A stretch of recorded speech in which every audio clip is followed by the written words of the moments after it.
Alarming reports have emerged of a potential move by members of Zimbabwe's ruling party, ZANU-PF, to push for legislation aimed at banning opposition parties in the country. Welcome back to Zim News Live YTS, where we give you latest updates about what's transpiring in Zimbabwe. Before we go any further, don't forget to like, subscribe, and turn on the notification bell so that you don't miss any updates. The ZANU-PF group, known as Varakashi, operating under the banner of Operation Restore Legacy, has ignited controversy with their call for parliamentarians to enact such a law.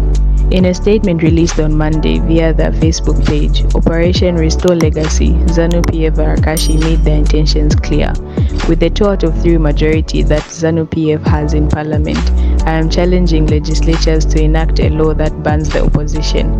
Since its inception, the opposition has done more harm, invited sanctions, looted public resources, plagued service delivery, and focused on petty fights. This brazen call to action has sparked outrage and condemnation from across the political spectrum, with critics decrying it as a direct assault on democracy and pluralism in Zimbabwe. The notion of banning opposition parties not only runs counter to fundamental democratic principles, but also raises concerns about the erosion of political freedoms and human rights in the country.